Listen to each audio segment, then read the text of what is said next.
Hello សួស្តីបងប្អូនស្វាគមន៍មកកាន់ Channel ប៉ាអំ VI នៅពេលនេះគឺជាម៉ូមិនតពីទី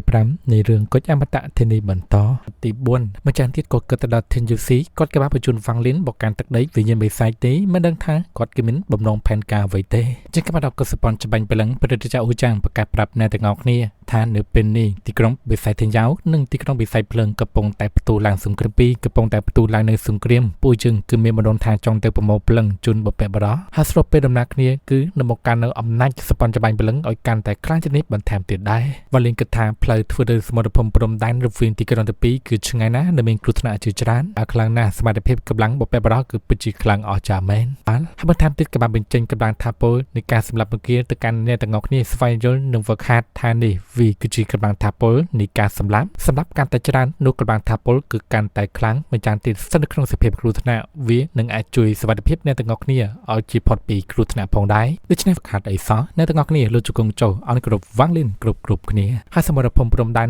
រវាងទីក្រុងទាំងពីរគេបានផ្ទុះឡើងអាយុជីវិតទីហ៊ានរាប់ពាន់អ្នកក៏ត្រូវបានបាត់បង់ជីវិតកោសប៉ុនច្បាញ់ព្រលឹង